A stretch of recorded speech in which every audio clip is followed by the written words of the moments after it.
Pülümür'ün yaşsız kadını. Pülümür'ün bir dağ köyünde gördüm onu. Yaşını sordum, bir giz gibi güldü. Kimi 80 dedi köylülerden, kimi 100. Yüzüne baktım, bir giz gibi güldü. Bir asa vardı elinde, bir solmuş krallığın.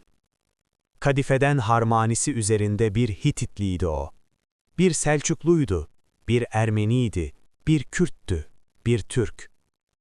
Yaşını sordum, bir giz gibi güldü. Koluma girdi bir soylu kadınca. Tozlu köy yolunda sürüyerek eteğini, beni tek gözlü sarayına götürdü, köy yapısı kulübesinin. Zamanı onda yitirdim ben.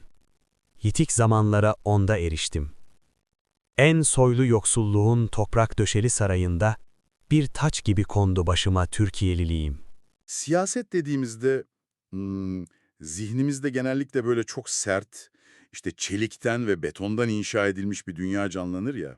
Kesinlikle yani güç mücadeleleri, bitmek bilmeyen stratejiler. Aynen öyle. Yüksek sesli mitingler, acımasız hamleler. Yani tıpkı ağır bir zırh giymek ve dev bir satranç tahtasında sürekli birilerini mat etmeye çalışmak gibi bir şey bu aslına bakarsan. Doğru. Aslında siyasetin doğasında bir rasyonalite ve çoğu zaman da bayağı soğuk bir pragmatizm beklentisi vardır. Hı hı. Yani o arenada zayıflığa ya da ne bileyim fazla duygusallığa pek yer olmadığını düşünürüz. Her şeyin görünür, net ve köşeli olması beklenir liderlerden. Onlar birer problem çözücü makine gibi algılanır genelde. Ya evet ama sonra bu ağır zırhların o soğuk satranç tahtasının tam ortasında başbakanlık koltuğunda oturan bir figür beliriyor. Evet, tam da o noktada işler ilginçleşiyor zaten. Kesinlikle. Yani şu an bizi dinleyen sana söylüyorum. Bir düşünsene, ülkenin kaderini belirleyen o devasa masadan kalkıyor ve şey diyor, kağıda şunu döküyor. Yağmuru dinlerken yanımdaki sensin, yalnızlığım sen. Gerçekten inanılmaz bir tezat, değil mi? İnanılmaz. Birdenbire o çelik siyasetçi zırhı çatlıyor ve içinden böyle inanılmaz kırılgan, ince ruhlu bir insan çıkıyor. İşte bugün masamızdaki çeşitli akademik makaleler, haber arşivleri, şiir analizleri eşliğinde o zırhın ardına bakacağız. Evet, Türkiye siyasi tarihinin en çok iz bırakan figürlerinden birinin o pek bilinmeyen naif yönüne doğru derinlemesine bir inceleme yapacağız. Aynen öyle. Yani görevimiz aslında şu, kitlelerin kara olan diye bağrına bastığı, işte Kıbrıs Fatihi gibi son derece maskülen askeri ünvanlarla anılan bir liderin, Bülent Ecevit'in şair kimliğini keşfetmek. Ki bu çok önemli bir keşif bence. Çünkü genelde siyaset gücün dilidir deriz. Bir başbakanın aynı zamanda şair olması ilk bakışta devasa bir çelişki gibi duruyor. Değil mi? Genelde Ecevit'in şairliği, onun o yoğun siyasi hayatının yanında bir nefes alma alanı gibi, stres atmak için ilgilendiği sevimli bir hobi gibi algılanır. Evet, sanki akşam eve gidince hani rahatlamak için resim yapan bir bürokrat gibi düşünülür hep. Hı hı. Oysa detaylara indiğimizde yani o akademik çalışmalara baktığımızda bambaşka bir tablo çıkıyor karşımıza. Ne çıkıyor mesela? Şiir ve edebiyat, Ecevit için siyasetten kaçıp sığındığı izole bir liman değildi aslında.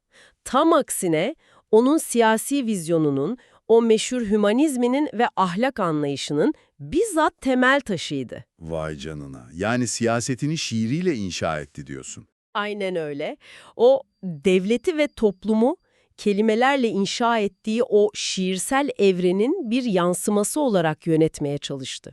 Yani şiir onun hobisi falan değildi, resmen dünyayı okuma biçimiydi. Ya bunu dinlerken insan ister istemez kendi hayatını da düşünüyor. Şu an bizi dinleyen sana soruyorum, kendi profesyonel hayatında o takım elbiselerin, resmi ünvanların falan ardında sakladığın o tutkulu diğer yönün kararlarını nasıl etkiliyor? Çok güzel bir soru bu. Belki de gizlediğin o tutku senin en büyük gücündür. Hani bilemeyiz. İşte bugün bir ülkenin kaderini çizen kararların ardındaki o şiirsel pusulayı inceleyeceğiz. Ki bu pusulanın nasıl kalibre edildiğini anlamak için de Ecevit'in bu ruhunun nasıl şekillendiğine, o ilk gençlik yıllarına, entelektüel köklerine biraz inmemiz gerekiyor bence. Kesinlikle. Çünkü o dünya görüşü bir gecede gökten zembille inmedi siyasete girdiğinde. Aile ortamına falan baktığımızda resmen yürüyen bir kültür sentezi görüyoruz. Tabii, anne Fatma Nazlı Ecevit bir ressam zaten. Baba Profesör Fahri Ecevit, tıp profesörü, adli tıp uzmanı ve aynı zamanda siyasetçi. Düşün yani evde bilim, sanat, memleket meseleleri hep aynı masada. Müthiş bir ortam. Ardından Robert Kolej yılları başlıyor. O dönemin tanıklıklarına falan baktığımızda kaynaklarda sınıf arkadaşı Dimitris Andriadis'in Ecevit hakkında yaptığı bir tasvir var. Okurken gözünde anında bir film karesi canlandı resmen. Evet, o çok meşhur bir alıntıdır. Şöyle diyor, bir bardak çay, bir deste kağıt, bir kurşun kalem ve şiir kitabı. İşte Bülent Ecevit'in sadık arkadaşları. Çok çarpıcı. Bu bana çok izole, böyle çok kendi halinde, dış dünyayla arasına duvar örmüş bir gençlik portresi gibi. Aslında kolejden bir başka arkadaşı olan Altemur Kılıç'ın anıları bu durumu daha da netleştiriyor. Diyor ki, Türkiye'nin ileride sağ-sol diye derin fay hatlarıyla bölüneceği yılların baş aktörlerinden biri olacak bu genç adam, okul yıllarında siyasete zerre kadar ilgi duymuyor. Hadi canım, zerre kadar mı? Evet, evet. Arkadaşları onu karıncayı incitmeyen, biraz içine kapanık biri olarak tanımlıyor o dönemde. Çok enteresan. Çevresinde böyle ateşli ideolojik tartışmalar yapılırken o genellikle sadece dinliyor ve tartışan taraflara sen de haklısın, sen de haklısın diyerek gerilimi yatıştırıyor hep. Yani çevresindekiler dünyayı kurtarmayı tartışırken o kendi dünyasında takılıyor yani. Üstelik sadece Batı edebiyatına falan da meraklı değil. Hani İngiliz filolojisi falan okuyor ama Tabii canım, Londra'da sanat tarihi okumaya çabalıyor, Sanskritçe ve Bengalce çalışıyor. Bengalce mi? O dönemde mi? Aynen öyle. Hint felsefesine derin bir ilgisi var. Rabindranath Tagore, Ezra Pound, T.S. Eliot çevirileri yapıyor. İnanılmaz. Yani entelektüel altyapısını bir siyaset bilimciden çok böyle büyük bir eser yaratmadan önce tuvalini katman katman hazırlayan bir ressam gibi kuruyor aslına bakarsan. Kesinlikle öyle. Çok doğru bir benzetme. Peki işte burası bence gerçekten ilginçleşiyor. Diyelim ki mükemmel bir kod yazmak istiyorsun ya da dev bir şirket yöneteceksin ama gidip yıllarca şiir ve uzak doğu felsefesi okuyorsun. Sizce bu kadar içine kapanık, çayı ve şiiriyle var olan bir genç nasıl oldu da meydanlarda milyonlara hitap eden bir kitle liderine dönüştü? İşte burası büyüleyici olan kısım. Bu dönüşümün mekanizması aslında Ecevit'in aydın kavramına getirdiği eleştiride gizli biraz da. Nasıl yani? Şöyle, Ecevit, edebiyatın ve sanatın insanı toplumdan koparan, halkın dertlerine yabancılaştıran bir fil dişi kulesi olmasına şiddetle karşıydı. Yani halktan kopuk aydınlara sinir oluyordu. Aynen. Onun için edebiyat, halktan kaçmak için bir sığınak değildi. Tam tersine, halkı, onun acılarını anlamak için bir köprüydü. Gençliğinde çevirdiği o düşünürlere mesela Tagore'a bakalım. Ne var Tagore'da? Tagore'un o mistik, barışçıl, insan sevgisini merkeze alan felsefesi, Ecevit'in zihnine adeta kazınmış durumdaydı. İleride siyasete atıldığında kullanacağı o şiddet karşıtı, empati odaklı dilin temelini işte bu okumalar attı. Yani o halkın arasına karıştığında onlara böyle üstten bakan, ne yapmaları gerektiğini dikte eden soğuk bir bürokrat gibi değil, onların hikayesini okumaya çalışan bir şair gibi yaklaştı diyebilir miyiz? Kesinlikle. Çok yerinde bir tespit bu. Uluman bu felsefi köklerin kağıda nasıl döküldüğüne, bizzat onun dizelerine bakmalıyız bence. Çünkü inandığı şeyleri en filtresiz haliyle şiirlerinde görüyoruz. Aynen öyle. Şiirlerine baktığımızda özgürlük, emek ve toplumsal acıların çok ama çok baskın olduğunu anlıyoruz zaten. Mesela özgürlük teması. Onun Özgürlüğün Ardından Bir Ağıt Söylev adlı bir şiiri var incelememizde.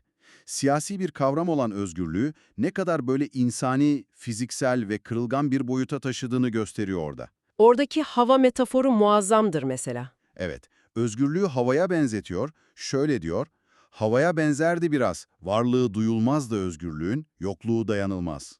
Bu aslında muazzam bir tespittir. Yani insan nefes aldığı sürece havanın kıymetini bilmez ya, atmosferin o ağırlığını hissetmezsin. Aynen, ne zaman havasız kalırsın o zaman anlarsın. Tam olarak öyle. Ancak o hava kesildiğinde boğulmaya başlarsın.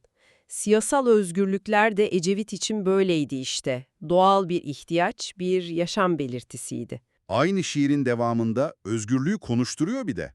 Saklamayın beni kendinize, esirgemeyin ellerden dedirtiyor. Çünkü esirgendikçe tükenirim, paylaşıldıkça çoğalırım diyor. Çok güçlü dizeler gerçekten. Bence bu sadece estetik bir dize değil, basbayağı derin bir politik argüman bu. Özgürlüğün sadece belli bir zümreye ait olduğunda öleceğini, herkese dağıtıldığında büyüyeceğini anlatıyor aslına bakarsan. Kesinlikle öyle. Zaten sadece bu dizeler bile onun demokrasi anlayışının zihninde nasıl çalıştığını açıklıyor bize. Peki ya toplumsal acılara bakışı? Hani o Madımak şiiri var mesela, Sivas olayları için yazılmış. Okurken insanın yüreği burkuluyor resmen. Madımak şiiri çok özeldir. Yani bir şairin sanata ve düşünceye yönelen o şiddet karşısında hissettiği çaresizliğin ve isyanın dışa vurumudur orası. Eylemleri sözdü, silahları sazdı diye başlıyor galiba, değil mi? Evet, burada kaba kuvvete karşı sözün ve sazın, yani o kültürel birikimin ezilmesine duyduğu tarifsiz vicdani acıyı yansıtıyor aslında. Ama daha da çarpıcısı o şiirde devleti de eleştirir. Gerçekten mi? Kendi yönettiği devleti mi? Aynen, şöyle der, büzülüverdi devlet uykunun kovuğuna, korkudan. Bu detay bence çok önemli. Çok ağır bir eleştiri. Düşünsene hayatı boyunca devletin en üst kademelerinde bulunmuş, başbakanlık yapmış bir liderin, devletin o asli görevi olan insanı yaşatma felsefesinden koptuğunda, aciz kaldığında hissettiği derin hayal kırıklığıdır bu. Müthiş bir iç hesaplaşma. Bir de işin emek boyutu var tabii. Hani Takalar şiirinde Karadeniz'deki takaları anlatırken onları sadece böyle basit ulaşım araçları, ahşap tekneler olarak görmüyor. Onları nasıl tanımlıyor orada? Onları denizde çarpan yüreği, toprağın denizde çarpan yüreği olarak betimliyor. Yani emeği, o alın terini adeta şiirle kutsallaştırıyor adam. Kesinlikle o halkçı yönünün şiirsel bir dışa vurumu bu. Ama uzman burada araya girmek ve sana şunu sormak zorundayım. Türkiye'nin 1970'lerini bir düşünelim. Akıl almaz bir sağ-sol kutuplaşması, sokaklarda şiddet, suikastlar, krizler falan. Çok karanlık yıllar, evet. Yani siyasetin tam anlamıyla hayatta kalma mücadelesine dönüştüğü o sert iklimdesin sen. Ve çıkıp emeği, martıları, özgürlüğü anlatan lirik şiirler yazıyorsun. Bu rakipleri tarafından bir zayıflık olarak kullanılmadı mı? Bu adam fazla naif, bu fırtınalı devleti yönetemez falan demediler mi? Demez olurlar mı? Siyasi rakiplerinin tam da bu argümanı kullandığı zamanlar oldu elbet. Yani bu önemli bir soruyu gündeme getiriyor. Sence de öyle değil mi? Kesinlikle.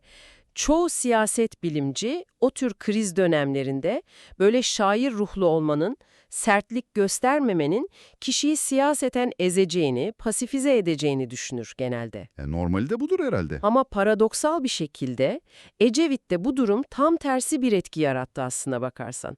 Bu durum onu farklı kıldı, sahici ve toplum nezdinde sığınılacak bir liman haline getirdi. Nasıl yani?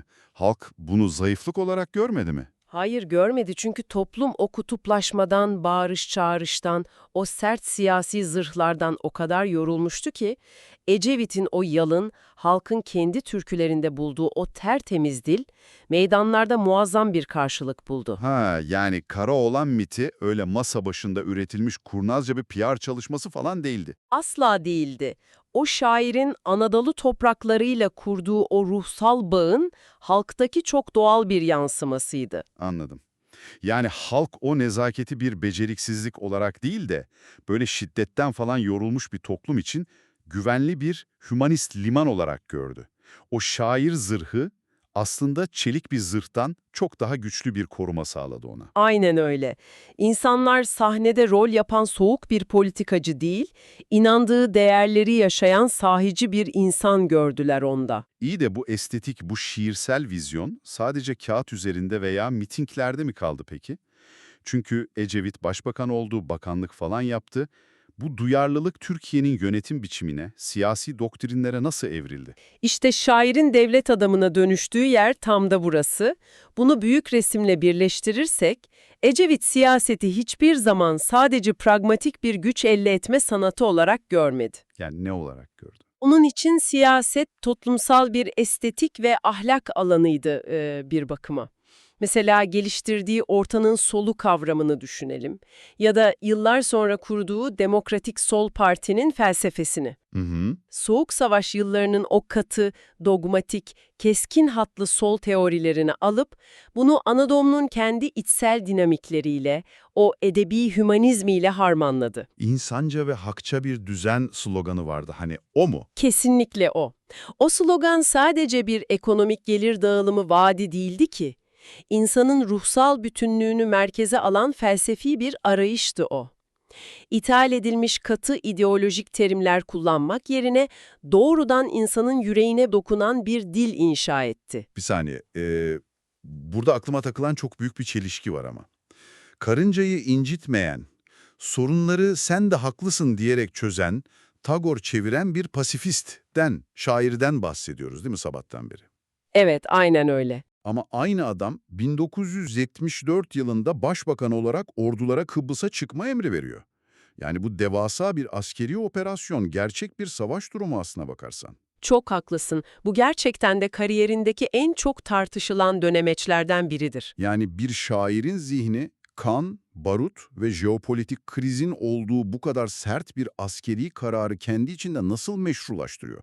Bu bahsettiğin hümanizmle nasıl bağdaşıyor bu durum? İşte Ecevit'in o kararı alırken kullandığı dile bakarsak mekanizmasını da anlarız. O, bu askeri müdahaleyi bir toprak fethi, hani bir savaş veya düşmanı yok etme arzusu olarak kodlamadı hiçbir zaman. Nasıl kodladı peki? Operasyonun adını Barış Harekatı koydu. O meşhur açıklamasında şey der, biz aslında oraya barış için gidiyoruz. Sadece Türklere değil, Rumlara da barış getirmek için. Olayı felsefi potasında eritti yani. Tabii tarihsel sonuçları, haklılığı, haksızlığı bugün bile tartışılıyor. Tarafsız bakmak gerekirse. Elbette. Kimileri için meşru bir müdahale, kimileri için krizin derinleşmesi. Bizim burada odaklandığımız nokta işin siyasi tarafı değil, Ecevit'in kendi içsel tutarlılığı. Anladım. Askeri bir eylemi bile kendi hümanist filtresinden geçirerek açıklıyordu yani. Aynen öyle. O kendini şiddeti başlatan değil, akan kanı durdurmak için mecburi bir müdahalede bulunan bir lider olarak gördü. Vay be, bu edebi kaynağın ne kadar derin olduğunu asıl hayatının en karanlık dönemlerinde anlıyoruz bence. Kesinlikle 80 darbesi dönemi. Evet, 12 Eylül askeri darbesi oluyor. Ecevit hapse atılıyor, siyasi hakları elinden alınıyor, yıllarca yasaklı kalıyor adam. Bütün gücünü kaybettiği o hücre günlerinde o vakur duruşunu nasıl koruyor bir insan? Yani birçok lider öfke krizlerine girer, intikam yeminleri falan eder orada. Ama onun o hapishane günlerine dair çok çarpıcı bir detay var elimizde. Rudyard Kipling'den çevirdiği Adam Olmak, yani İngilizce orijinaliyle If şiirinden bahsediyorum. Evet, o çok bilindik bir çeviri. O çeviri, kriz anlarında nasıl ayakta kaldığını anlamak için muazzam bir anahtardır. Şiirin dizelerine bak. Herkes senden kuşku duyarken hem kuşkuya yer bırakır hem kendine güvenebilirsen eğer, yalanla karşılık vermezsen yalana, kin tutmaya bilirsen kin tutana. Müthiş bir otokontrol bu. Sadece çeviri değil, resmen siyasi ahlakının manifestosu. Aynen öyle, siyasi rakiplerinin en sert saldırılarına uğradığında, haksız yere hapse atıldığında bile kişisel bir kin gütmedi o. İntikamcı bir dil kullanmadı hiçbir zaman. O yasaklı yıllarda hücrede oturup Tagore, Kipling çevirmeye devam etti sadece. Zihnini kelimelerin gücüyle korumaya aldı desene. Bir de şey var, 1961'de yazdığı o meşhur "Ayrı düşmeden ayrı düşünebilmek" başlıklı yazısı. Orada diyor ki, bir tek insanın bile kafasında ayrı düşünceler çarpışabilir. Gerçek birliğe düşüncelerin çarpışmasından erilir. Çok vizyoner bir bakış açısı. Yani siyaseti düşmanlık bir yok etme arenası olarak değil, bayağı medeni bir fikir yarışı olarak kurguluyor kafasında. Tabii dinleyicilerimize şunu da hatırlatmakta fayda var. Ecevit'in koalisyon hükümetlerindeki tercihleri, politikaları tarih boyunca hep eleştirildi. Tabii ki hiçbir siyasetçinin her kararı kusursuz değildir sonuçta. Aynen. Bizim amacımız politikalarını aklamak ya da yermek değil, sadece o şairane vizyonu olaylara nasıl yansıttığını anlamak. Doğru. Zaten Ecevit'in siyasi tarzını farklı kılan da buydu. İnançlara saygılı laiklik kavramını siyasete sokması falan hep o soğuk devlet yüzünü hümanizmle ısıtma çabasıydı.